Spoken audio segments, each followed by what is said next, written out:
Trish here with Divine Journey Yoga. Today we're doing Yin, and the practice is going to focus on Ahimsa and kindness. And I'll be taking a lot of the readings from this beautiful book, The Language of Yin by Gabrielle Harris. So let's go ahead and get started. Take a few deep breaths in through the nose and out the mouth, just kind of settling into your body. As you're taking those first breaths, start to notice how your body is feeling today. Give yourself permission to lay back or sit in a different leg position, anything that you like. And then move into just breathing through your nose, letting your spine be long or maybe just slightly hinged forward at the hips. Sitting up on something helps to keep us from leaning back.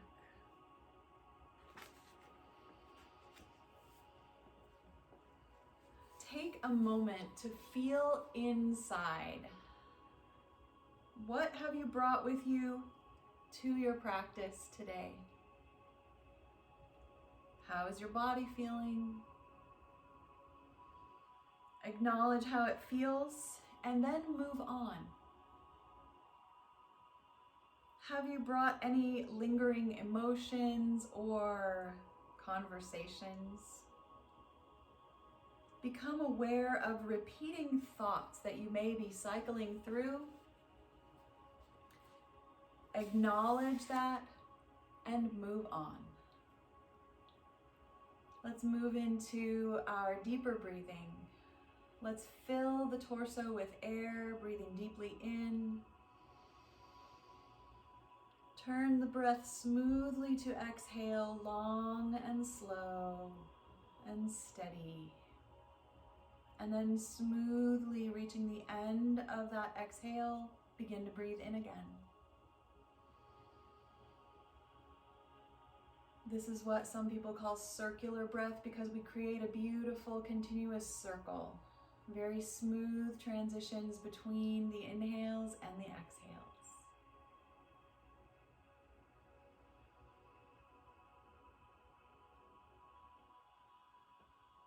And just one more smooth, continuous breath.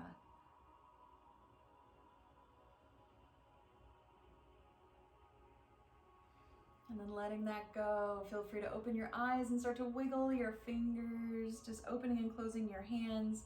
Start to move in your wrists and maybe start to rock a little bit side to side. We're gonna just open up some of our joints before we get still. Again, I'm gonna start to bend the elbows, the shoulders are gonna get involved, maybe moving the elbows in big circles. You can keep moving wrists and elbows and shoulders all together where you start to look like a little bit of an octopus. There we go. Feel that energy start to rise as you start to add movement, whether you start to get slower or quicker.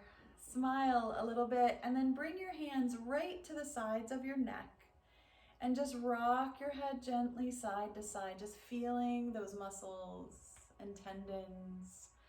Got a little pop. We're not trying to crack our necks this morning, ladies.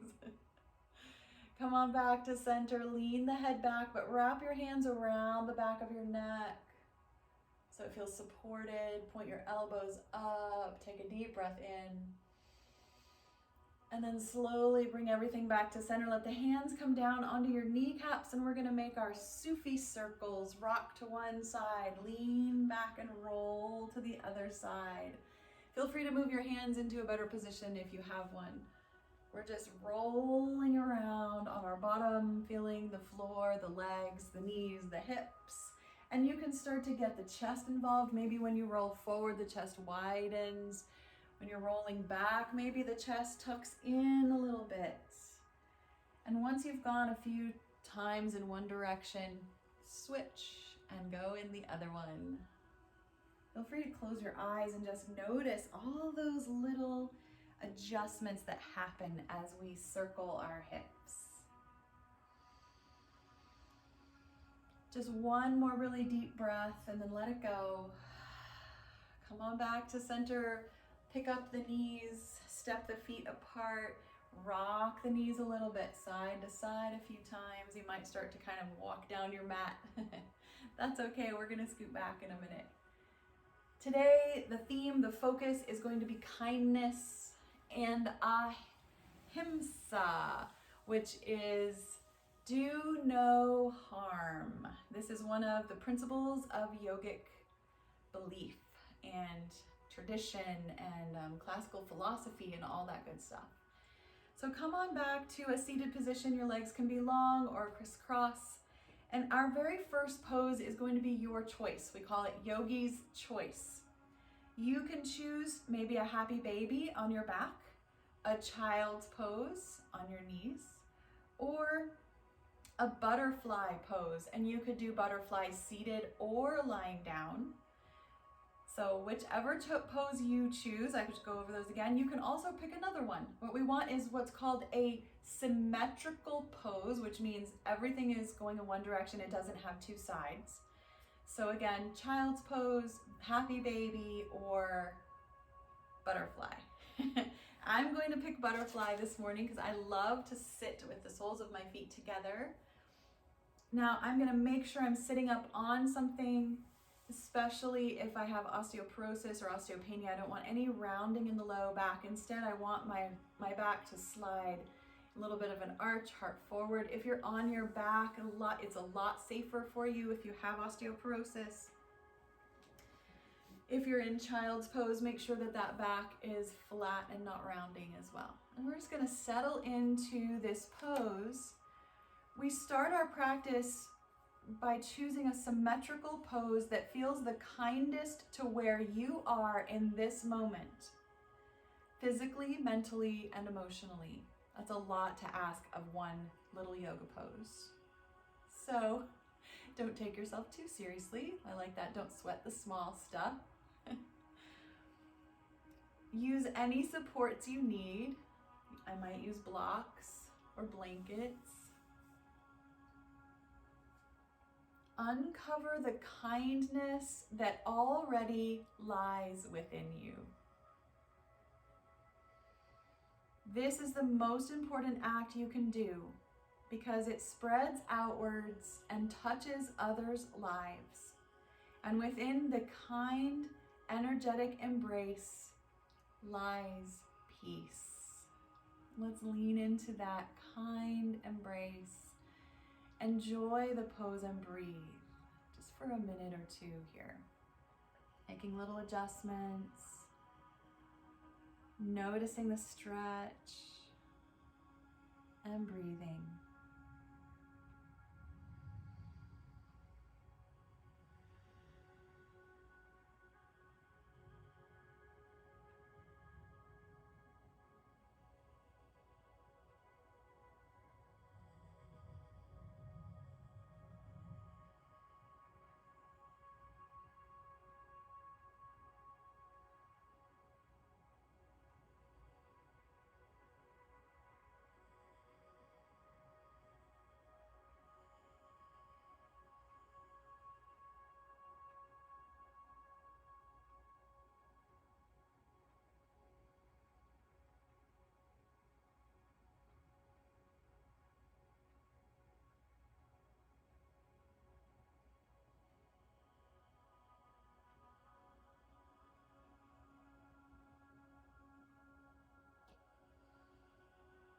Let's all take 3 more deep breaths here.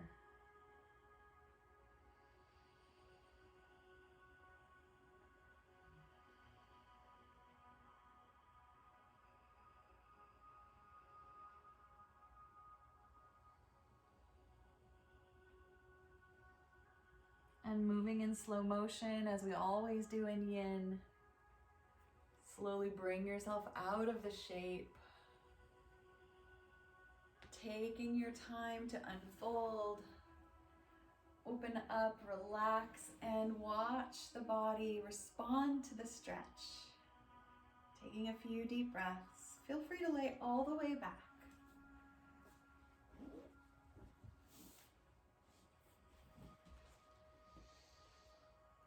Taking our mini shavasanas between poses is such an important part of this wonderful practice of Yin. Continuing to breathe smoothly.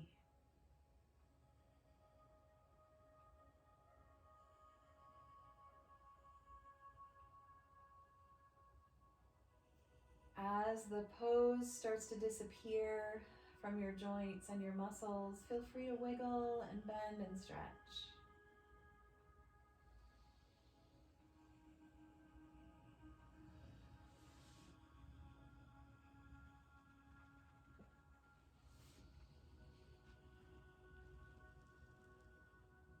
Our next pose, again, is going to be your choice, but this time we're going to choose an asymmetrical pose that we might have a little bit of difficulty with.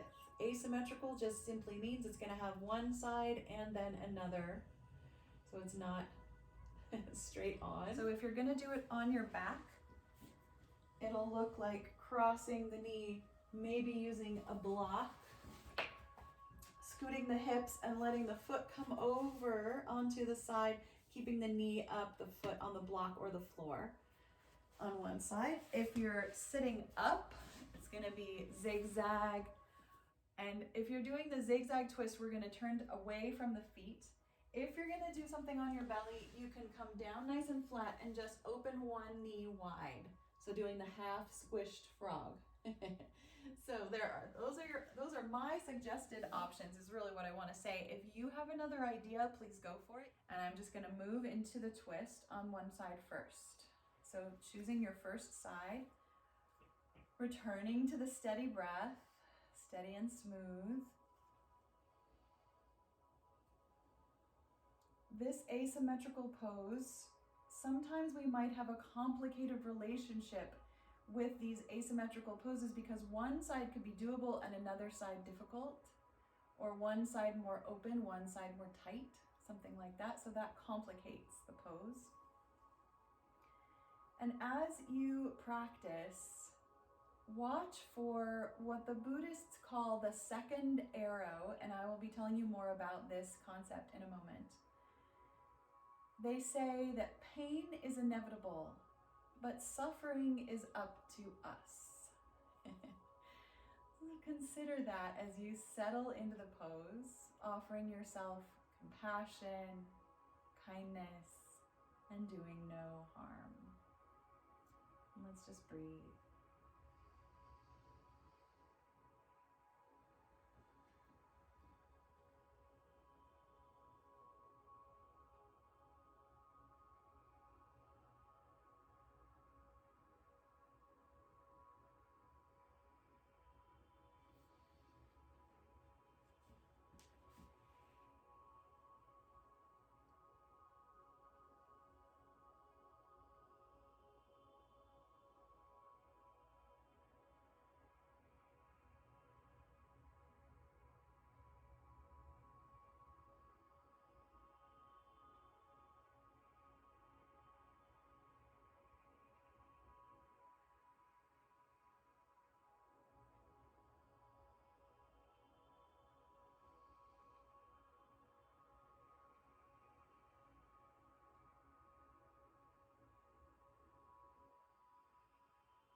Let's take ourselves out of this pose piece by piece. Maybe if your head is down, simply lift it.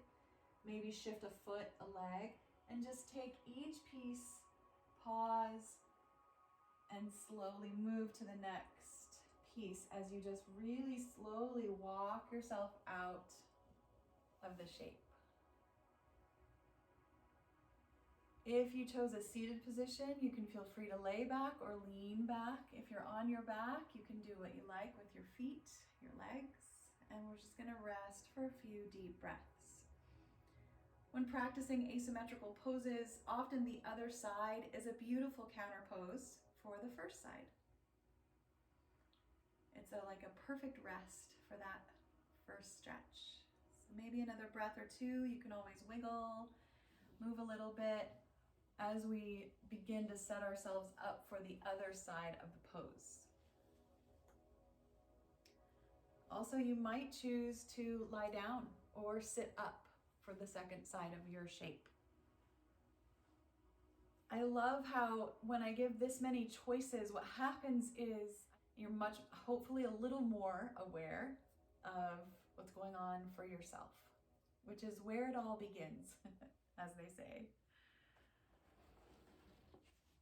Take your time setting up and then move into your smooth breath. So in yoga, there are 8 limbs in the tree of the philosophy of yoga, and this is the first. This one is kindness and compassion. The Dalai Lama said, "My religion is very simple. My religion is kindness."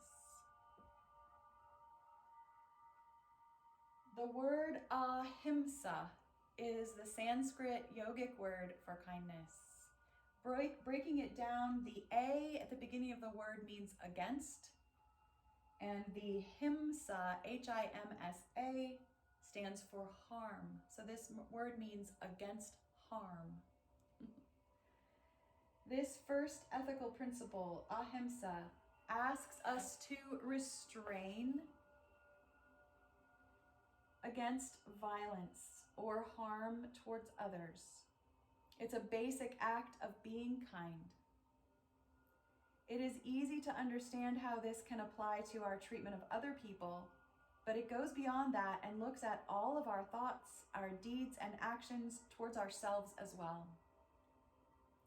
If we turn the restraint around, we come to understand it is to live your life bathed in kindness toward yourself firstly, and this first action naturally seeps out into the world.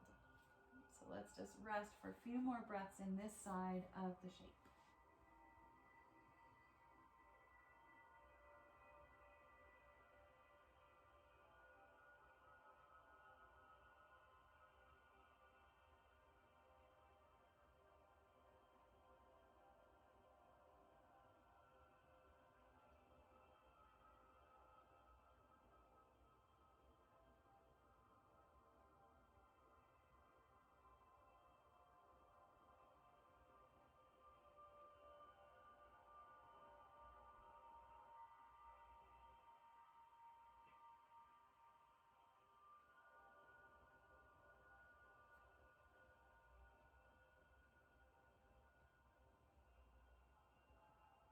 Taking 2 more breaths. And again, moving piece by piece out of the pose into your resting place.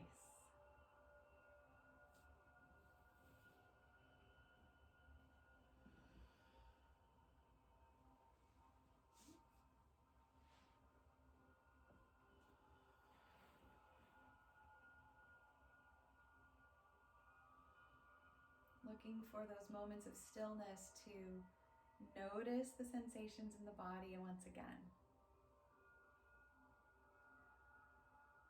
Breathing deep.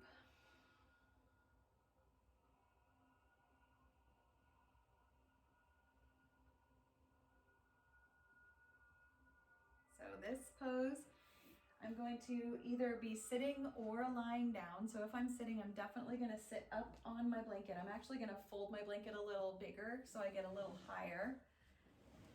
And I'm going to use my blocks for this one as well. Maybe just one block. The legs are going to start straight out, nice and wide. And this is going to be a 3-part sequence. So we're going to start leaning one way and then the other way and then straight down the middle. Now you can do this on your back. You can lay back and use your strap. You can wrap the strap around one foot and let that leg go wide. And the other leg can be knee bent, stretched out, open in like a butterfly. It could be long. We're just opening up the inside of one leg at a time. Okay. let us begin again with our breath. So I'm going to do this pose seated. Feel free, if you decide it's best for your low back to be on your spine today, please take care of that. I like to use a block. I'm just going to put it over on my side and lean my elbow over onto that block. So I'm going to get that deep side opening, little bit of inner stretch on the side of whichever leg I'm leaning toward. I like to keep my feet nice and flat, but eventually after I've noticed where I'm feeling the target stretch, I start to let my feet get soft and let them go. And I might also prop my head on my hand, or you can use an extra block. And then of course, options include the arm over the head, just resting, coming back behind you, lots of different ways you can move that arm. Settling in here, we're just gonna do about 2 minutes on each side and see how we feel. All right, let me tell you about the 2 arrows that the Buddhists talk about. The Buddhists say that when we suffer misfortunes, 2 arrows fly. The first arrow is the actual event, and the second arrow is our reaction to it, our suffering. We all have sharp arrows that pierce our hearts, whether they're injuries, losses, betrayals, sickness, misplaced comments even, can all fly at us unannounced and with fury. These first arrows are unavoidable. They are called life.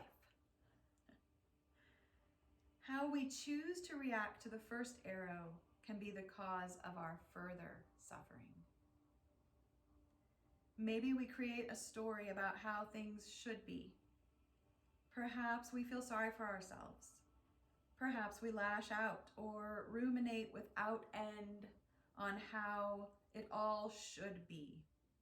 And in the storehouse of our mind, we welcome and dance with negative self-talk, like an ally that takes us deeper into the darkness. Let's just rest and consider this idea for a moment. Noticing the stretch, making adjustments when you need them.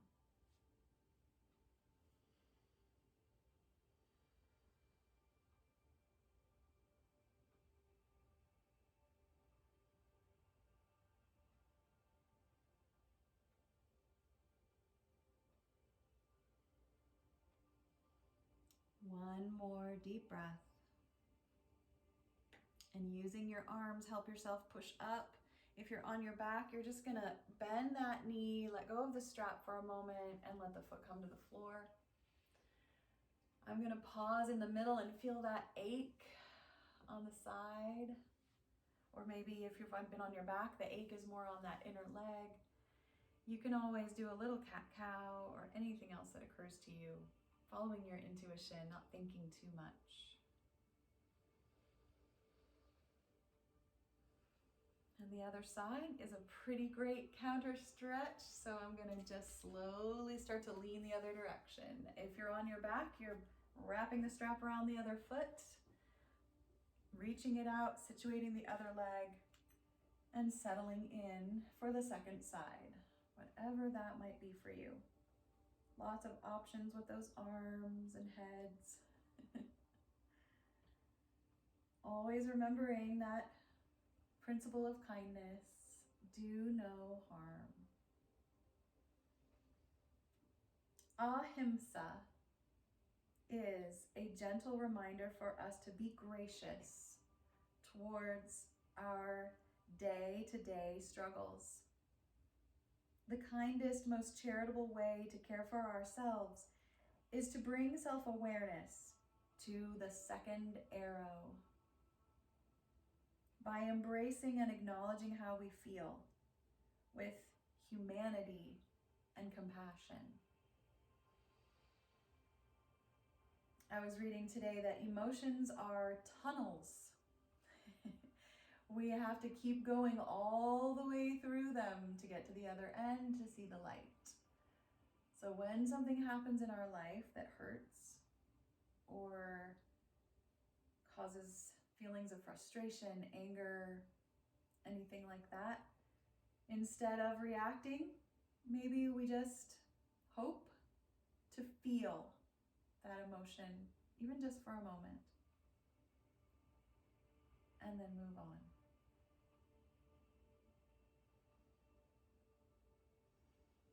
Just about 30 more seconds in this 2-minute hold, just relaxing, adjusting as needed.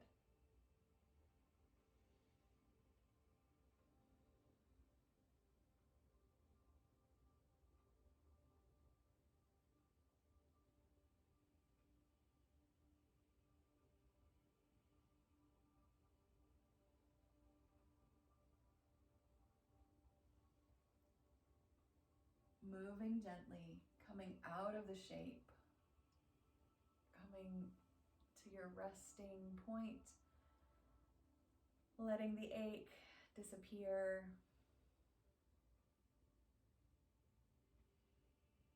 Now the third piece of this pose is forward fold.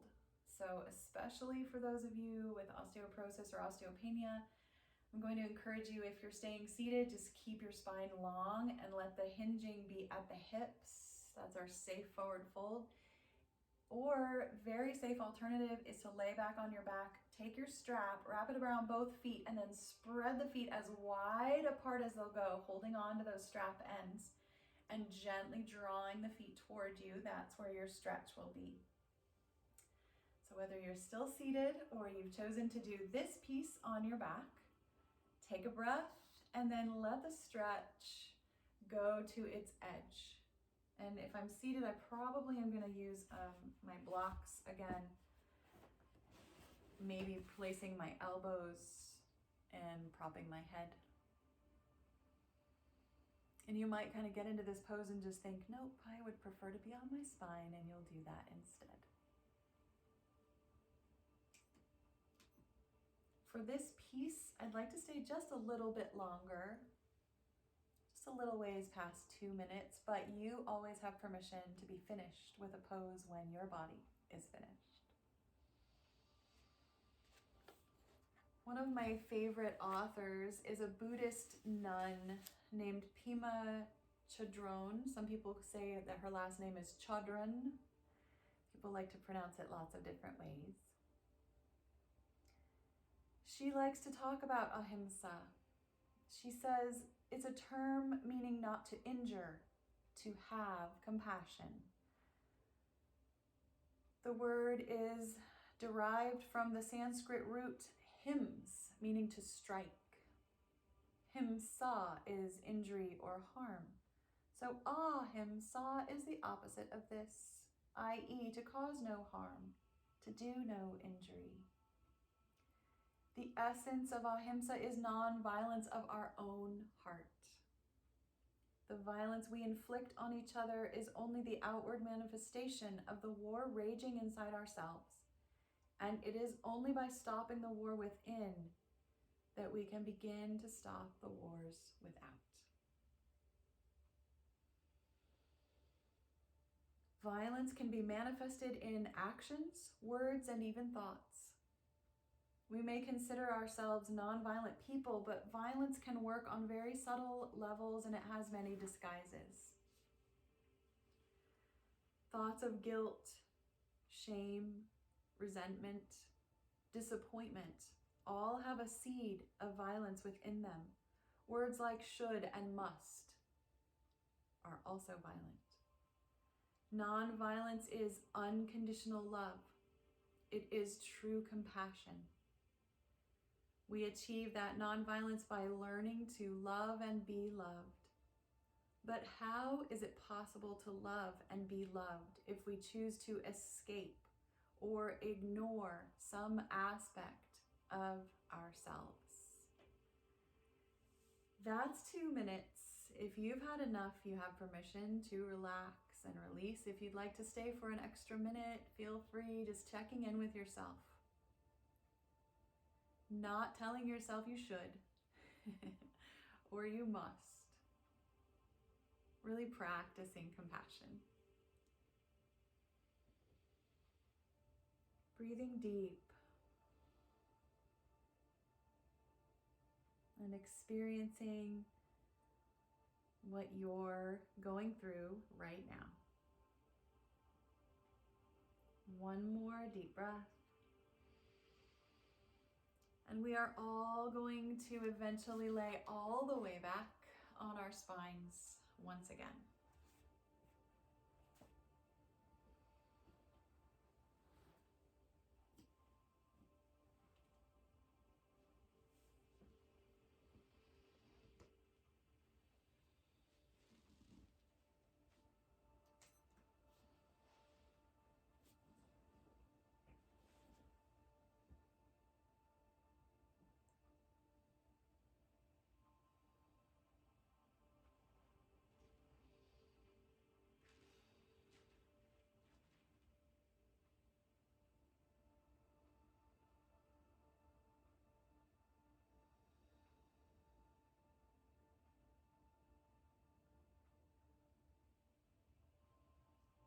As you're resting and breathing and watching the body slowly move out of the stretch, practice a little bit of gratitude, maybe simply for the quietness and stillness of this moment, or for anything else that comes to mind. Just thank you, I'm grateful for.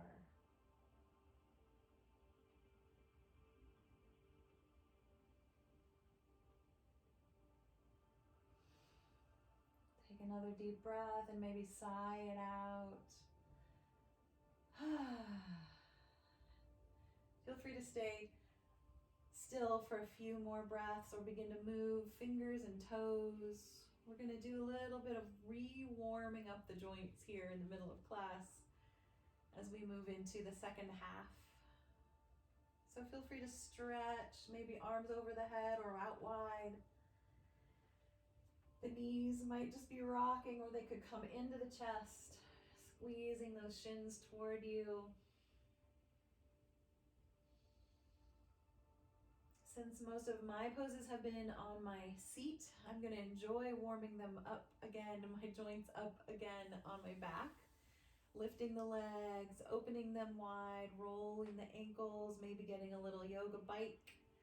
Bending one knee, straightening the other leg, getting those toes involved.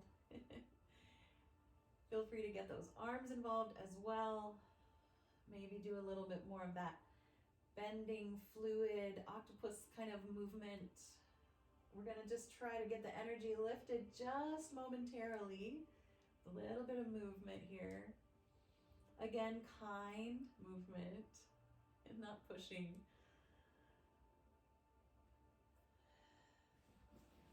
The feet slowly float down to the floor, lifting the hips just a little bit, scooting them over to one side of the mat. We're going to let the knees rock to the other side. So we're doing that knee over twist. Letting yourself settle in. You can use a block between the legs or under the leg. Sometimes that using both even feels good to kind of relieve some of that pulling tension that the twist creates in the low back. Give yourself lots of permission to use props and be kind. And just breathing. You can let the arms go wide apart or even higher. You can even tuck them behind your head, the hands tucking behind the head, elbows wide. Anything that sounds like it would feel good, go ahead and give it a try and see what it feels like to you.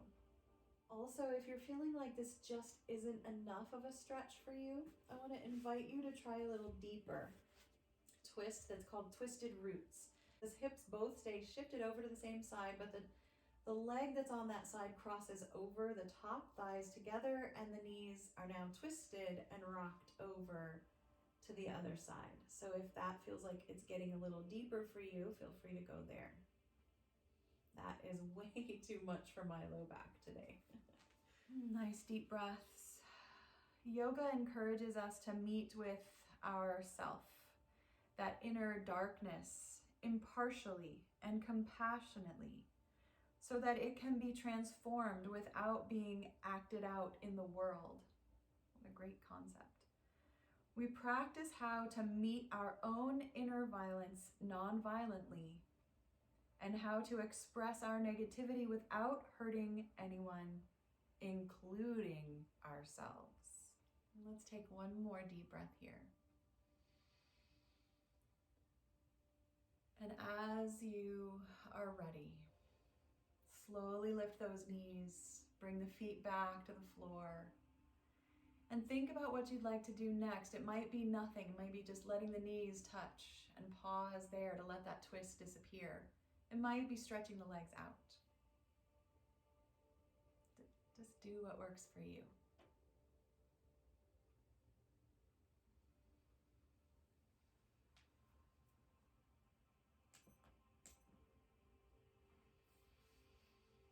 Taking those deep breaths, preparing mentally for the other side of the twist. Setting yourself up, setting those feet back on the floor, shifting the hips to the other side. Maybe just dropping both knees together or crossing the legs if you know you like that deeper twisted roots twist. Using those props, noticing that this side is different from the other.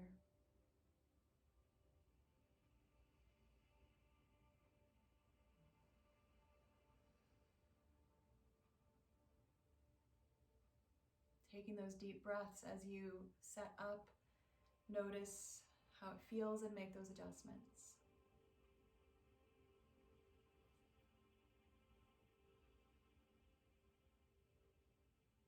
Here's a direct quote from Pema Chodron. She says, "Life is a good teacher and a good friend. Things are always in transition. If we could only realize it. Nothing ever sums itself up in the way that we like to dream about. The off-center, in-between state is an ideal situation, a situation in which we don't get caught, and we can open our hearts and minds beyond limit. It is a very tender, non-aggressive, open-hearted state of affairs. All over the world, everybody always strikes out at the enemy and the pain escalates forever. Every day we could reflect on this and ask ourselves, am I going to add to the aggression in the world? Every day, at the moment when things get edgy, we can ask ourselves, am I going to practice peace or am I going to practice war? We practice Ahimsa by giving compassion to ourselves first and then others. In those moments when we want to fight or force or judge, instead, we offer love and acceptance. Continuing to breathe here down deep into your belly.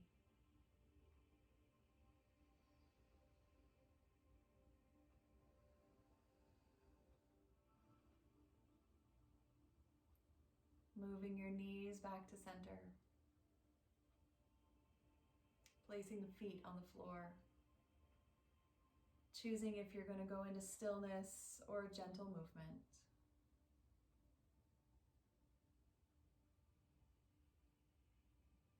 Letting that twist disappear.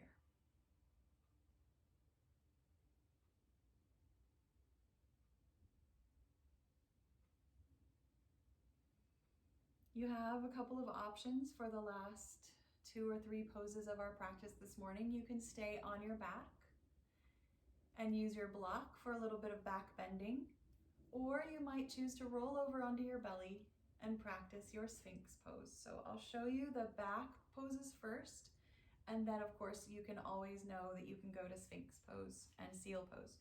So from the back, I'm going to use my block. Bend my knees, plant the feet, slide the block under the hips, and settle in to supported bridge. Now to create the deep back bend and front opening here, I might stretch one leg out and hold it there, breathing for a while, and then switch to the other leg. Or I might have both legs stretching out over the block. So you can see how this is a back bend and a front opener that is very similar to our Sphinx pose that we practice on our belly. So see how this feels for your low back. It's not one of my favorites, so I would personally choose to roll over onto my belly and move into Sphinx pose. Elbows on the floor, legs stretched out, shoulders at the height that works for your back. Checking in with yourself as you choose a pose, noticing what's going on in your mind, practicing the choosing of that second arrow. Will you cause your own suffering or will you relieve it with compassion? So there's no wrong choice here unless it's going to cause you some pain.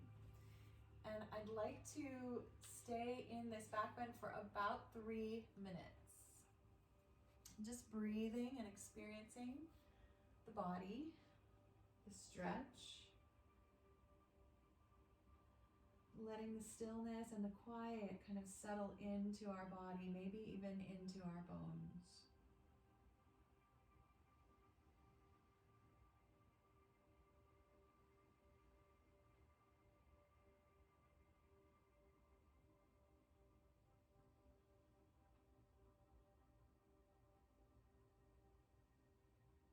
Continually bringing your awareness back to the breath and where you feel it moving in this stretch.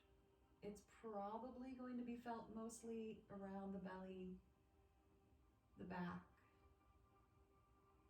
Just bring your awareness back there again and again, refocusing the mind, helping the brain to have a break.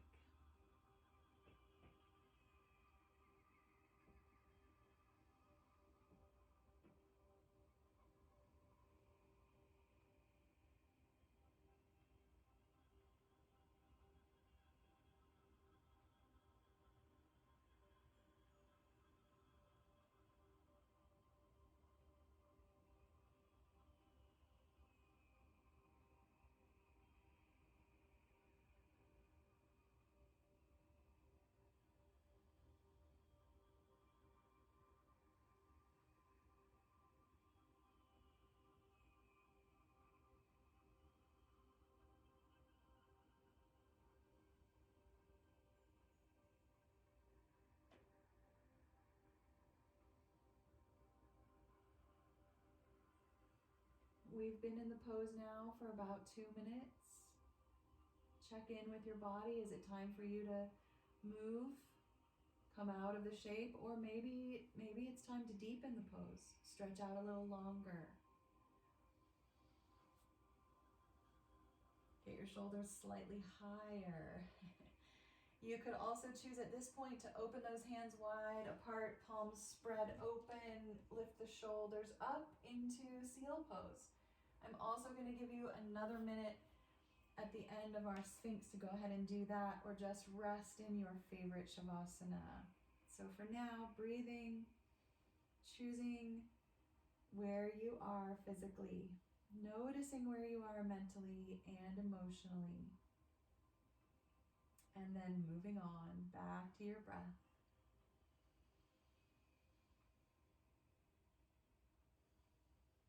And that's 3 minutes. Feel free to come out of the shape nice and slow, or at this point, you might move up into that higher back bend if you're on your belly. If you have chosen to be on your back, feel free to bend those knees, pull them into your chest. You can put your feet on the floor and slide the block out from under you.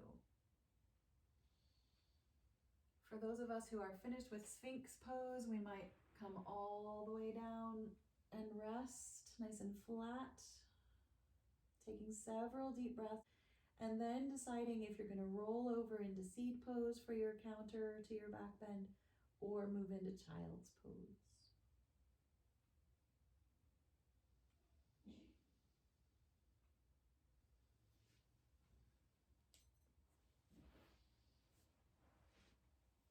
The counter pose for the back bend is always a gentle rounding in that low back, nothing big.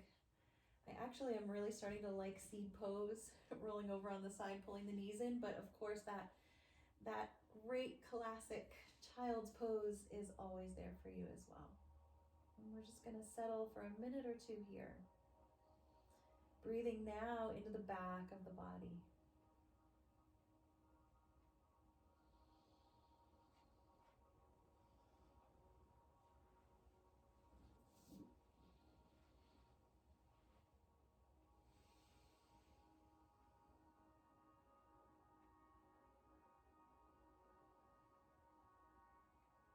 And let's all find our way back onto our backs again.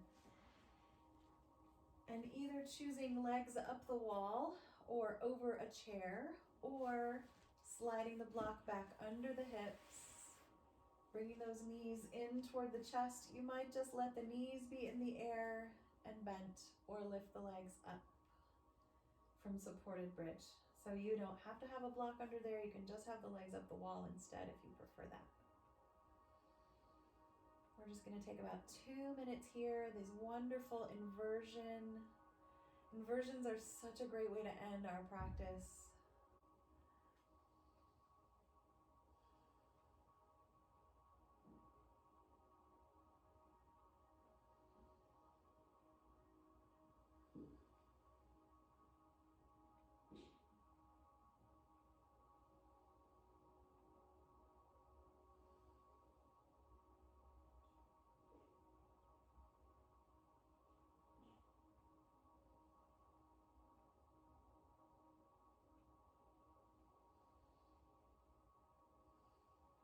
Gather your thoughts back into your body. Bring them back to your breath.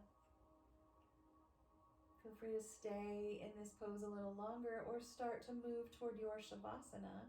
And you might decide that this is your Shavasana, especially if you have your legs up the wall, if that feels good, or the legs are over a chair or a bed. Feel free to just stay.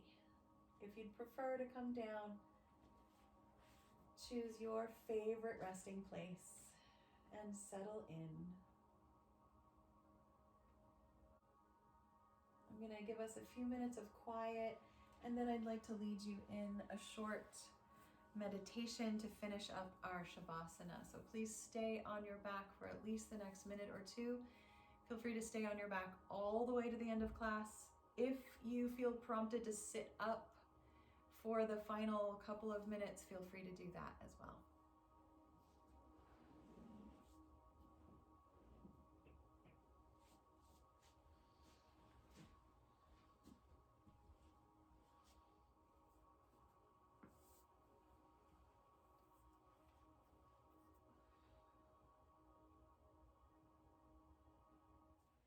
This is a Tonglen meditation. This is a very Buddhist practice. Tonglen is spelled Tonglen. Feel free to stay in your Shavasana. Just take a deep breath. If you would prefer, feel free to come up to seated. This meditation is to absorb the pain and suffering of the people or situations in our life, and then send them good wishes of healing, health, and energy. It moves us away from avoiding difficulties and toward absorbing them. Sitting quietly for a moment, open and still, sitting or lying down. Take a few breaths in and out.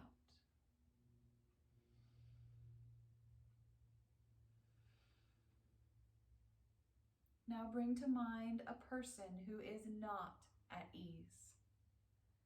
Maybe you know them. Perhaps it is someone you saw on the street, or someone in a hospital that you have never even met. If you prefer, you could turn your attention toward an animal or even the environment. As you breathe in, visualize that you are drawing negative energy, their pain or hardship, inward into your heart. As you breathe out, imagine you are sending warmth and light and positivity to your recipient. And do this for a few rounds, absorbing the pain into the heart of love and sending that love back out into the world again.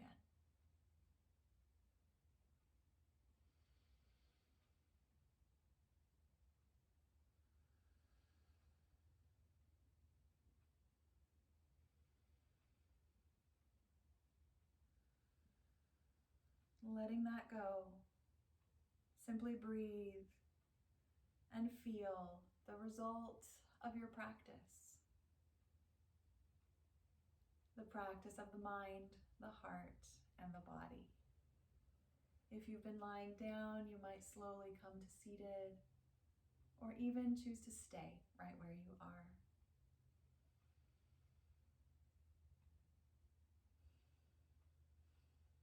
Bringing the palms together near the heart. Let us bow to that beautiful heart of kindness and compassion that we all hold, that we hopefully will begin to practice on ourselves, and then let it go into the world. Namaste.